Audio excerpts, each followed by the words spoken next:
You're over here. I'll just sit here. Okay. Okay. So wherever you guys want to set up is fine. Doesn't really matter as long as the mic is. You can do like a. Anywhere that works. Hey everyone, and welcome to First Step Forward. I'm your host Emma. Hello, I'm Carol, and we're back again with another episode. So we've dedicated. Currently, I serve as the director for the First Generation podcast. We're kind of new to the campus. We release an episode every month. We have a topic, and hopefully, potentially provide other First Generation students some resources and also some potential community. I've been in America for about 15 years. I was originally born in China. My parents had a really good life in China, but they felt that the Chinese education system was bad. They felt that the Chinese one-child policy was bad. I was getting to the age where I had to start doing crazy homework, and they didn't really want that for like a child.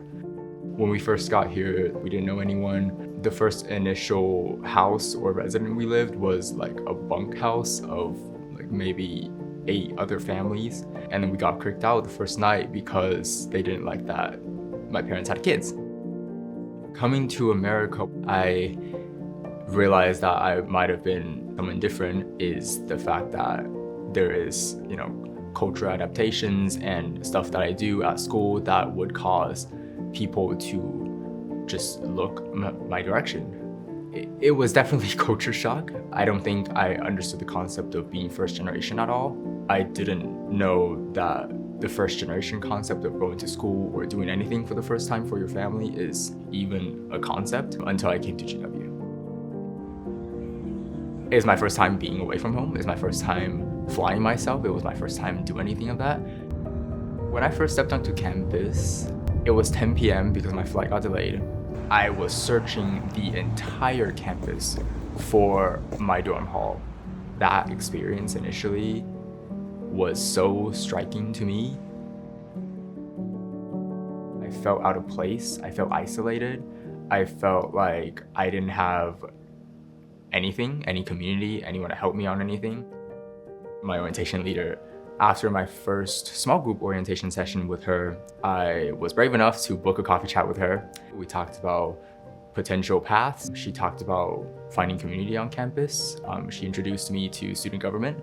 I think that was the biggest reason I stayed, because I found a mentor. I found someone that was able to talk to me and understood me. Hi everyone, sorry for the technical difficulties. I'm going to call this meeting to order at 7:15 p.m.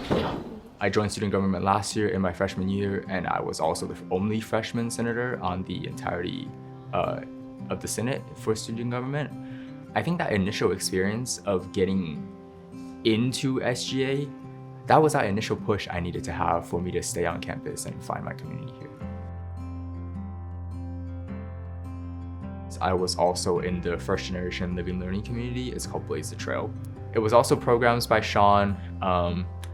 He hosted dinners, he hosted events, he hosted outings. Out of those outings, not only did it help de-stress me, it also helped me actually find friends. Those people from the living learning community are still some of my closest friends. And doing the podcast, I think it is helping first generation students, helping our hosts broadcast their experiences and broadcast information and broadcast resources. I would hope that if first generation students hear that, if any students hear that, I think they're able to get something out of that and hear that their struggles and their experiences is not, isolated. I definitely see my parents now as a lot more powerful. The struggles didn't really hit me like it hits me now, to sacrifice a lot of themselves to give us a better life.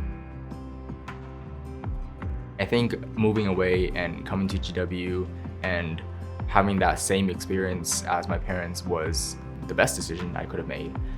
The reward that you get out of finishing college and being a first generation student is immensely greater than the struggles that you'll face. When I first told my parents about getting into the first generation LLC, they were not exactly interested in me going because they assumed that the first generation term came with all the stereotypes and all the stigma. And it turns out it's the greatest community that I could have put myself in.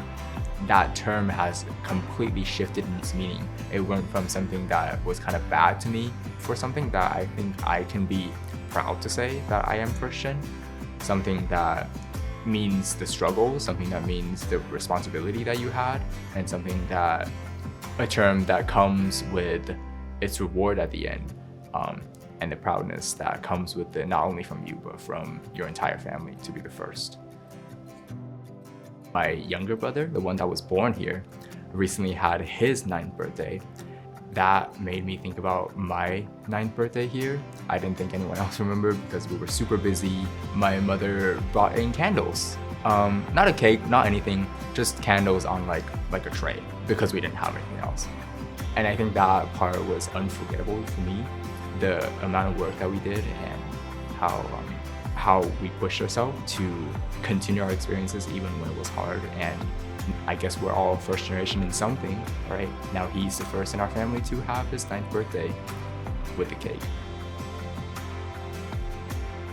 大家好，我叫刘源，我是来美国上大学的第一代学生。